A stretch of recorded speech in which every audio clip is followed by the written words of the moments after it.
Masculinity, or maybe more broadly, men, are under attack in Western society, and that certainly is portrayed in our pop culture media. This might be a hotly debated issue, but this channel doesn't shy away from that when the conversation is forced into the realms of entertainment, especially Star Wars.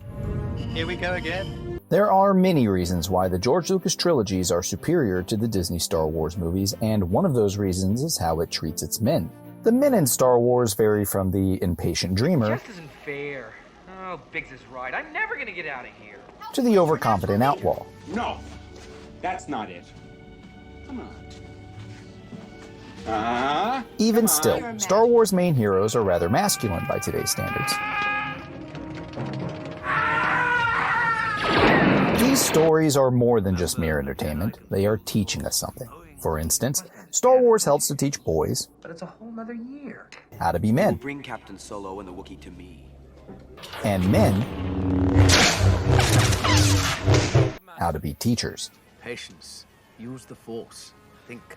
Or maybe more specifically, how to be fathers. Go, my son. Leave me.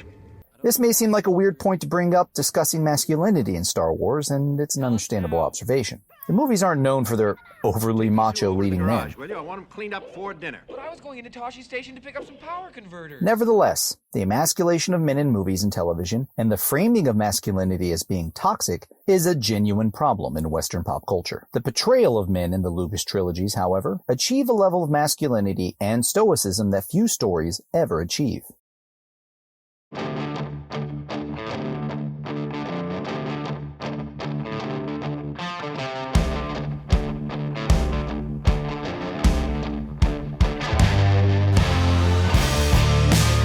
Half-witted, scruffy-looking, I feel terrible.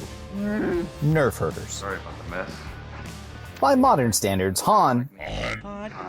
Man? Han? It's Han. Is probably being a bit on the predatory or toxic side when considering his aggressive behavior towards Leia or his cavalier attitude towards life. Han is also something like 32 and Leia is something like 19 when they first meet, and a lot of people would have a problem with that today. But that wasn't the way things used to be. One watch of George Lucas' masterpiece American Graffiti will give you an idea of the culture during the time that Lucas grew up, and that time expected a far more masculine man to be the lead role or attract the opposite sex.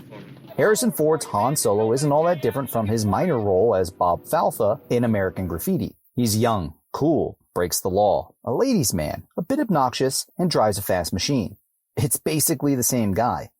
Is it wrong for Leia to be attracted to an older and more capable man and his relentless advances rather than the boy her age that hasn't really turned into a man yet? Plus that whole other thing.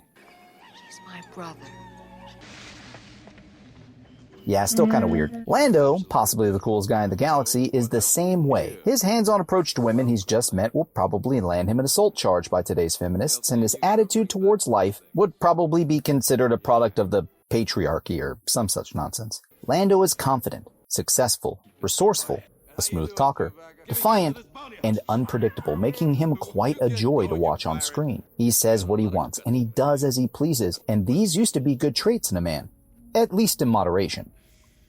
What makes these scoundrels so appealing is that, despite their seemingly distrustful disposition, they are quite dependable and quite capable men that are a major help to the overall rebellion. And Star Wars does an amazing job of making them great characters to look up to. Probably the most important aspect of these two mighty characters is that they self-improve, which is the most important aspect of being a man. They don't just fall into their self-appointed identity like society would have men do today and take some kind of self-reflective pity moment or take a year off from the world to discover themselves. Both of these titans of masculinity are doers, problem solvers if you will, and only complain in a joking way while they get busy fixing the current problem. Think about it. Both of these swindlers look Vader square in the lenses and still defy him. If that's not manly, then what is? The final word about these nerf herders, in case the point hasn't been made yet, is that they are heroes in the traditional sense as well. Han sacrifices his future, and possibly his life, by not paying off his debt to Jabba to save Luke on Hoth. He does everything in his power to save Leia as they escape the ice world and makes it his duty to keep her safe, even if it means doing some rather crazy stunts. Captain Solo, this time you have gone too far. No, I will not be quiet, Chewbacca. Why doesn't anyone listen to me? And Lando's loyalty, while questionable at first, is completely trustworthy. And you're all alone. Had to be a mistake. Lando sacrifices his business, his home, and his future to save his friend, and does it in a way that the Empire doesn't catch until it's too late because he's a capable man. He even helps in Han's rescue on Tatooine, even though he can probably just cut his losses and go back to smuggling. These men are brave, capable, dependable, and loyal, and while they may do things in a way that society sees as toxic today, these are objectively pretty good men to aspire to be. But there is a higher calling for some men. You see, George Lucas understands that while it takes the Hans and the Landos of the world to defeat tyranny, it takes a completely different level of discipline and masculinity to defeat the devil.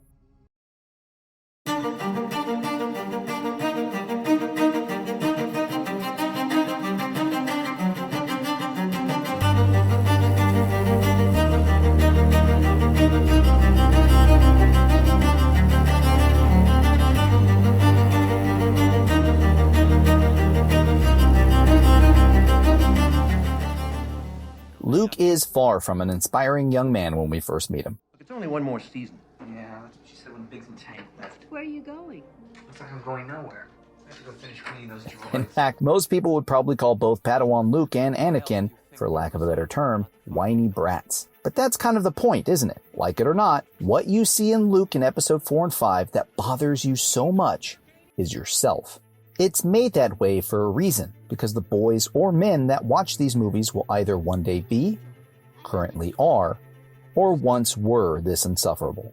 But, like with Han and Lando, self-improvement is the name of the game. The Jedi represent an older archetype that takes the discipline or practice of abstinence and applies it to all aspects of desire. Much like a hybrid of religious faith and the stoicism that Marcus Aurelius and Epictetus promote in their philosophical works, the Jedi are more like saints or warrior monks than the standard hero. Their job is a thankless one, and their life is sacrificed long before they're ever given the chance to experience it. As far as archetypes go, their way of life is meant to be an ideal to try to achieve, no matter how unattainable it is. You want the impossible.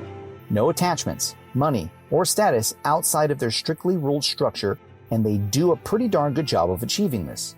Well, mostly. Look, no one's perfect. What makes these stories so impressive is that George Lucas is purposefully making a story to help young men. Current Western society is more about incorrectly using buzzwords, like acceptance or tolerance, to excuse bad behavior. Instead of being accepting of a physical trait that a person can't help, like ethnicity, or tolerant of a different religion that is basically still a good religion, for instance, people today must be accepting and tolerant of other people's indulgences, like obesity and promiscuity. The idea being that the world around an individual needs to mature, not the individual themselves. It's a rather self-centered culture. Star Wars acceptance means something a little different, especially for the Jedi, whom the stories are arguably mostly about. Acceptance means accepting that the individual is flawed, and that the individual must mature for the betterment of those around them. But I can help them. I feel the Force. But you cannot control it. This is a dangerous time for you, when you will be tempted by the dark side. In other words, the world doesn't need to change for it to be better for the individual, but rather that the individual needs to change in order to make the world a better place. It's a rather selfless idea. This idea of self-improvement takes what Han and Lando have done and levels it up to what Luke and Obi-Wan have done, which is arguably far more than just heroes of the rebellion. It argues that life is more than just money, desires, or attachments. These men are something to aspire towards as an ideal, meaning that most, if not all of us, will certainly fall short. A Force version of what would Jesus do, if you will. Men aren't meant to succeed, but are still expected to work towards it. Consider, for example, the Knights of the Round Table and the quest for the Holy Grail, at least according to T.H. White. Only 3 knights were considered godly enough to touch the Grail, and, on that occasion, only 2 of them were allowed to ascend.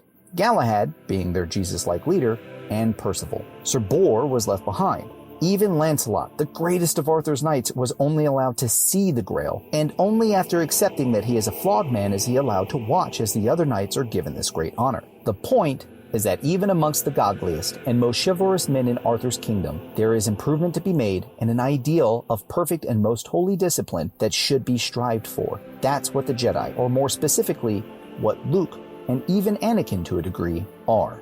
They are ideals for men to strive towards. Rewatch Return of the Jedi again. It is plain to see that Luke, no longer the whiny boy from Tatooine, has surpassed Han as a force to be reckoned with, and further has surpassed Han in the realm of self-improvement and discipline. Han is a general of the rebellion, and Luke, well, Luke is something much more.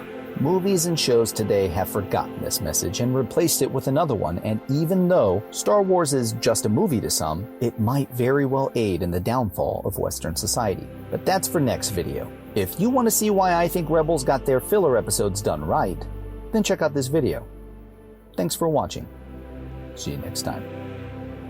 We were in the nick of time. You were in great peril. I don't think I was. Yes, you were. You were in terrible peril. Look, let me go back in there and face the peril. No, it's too perilous.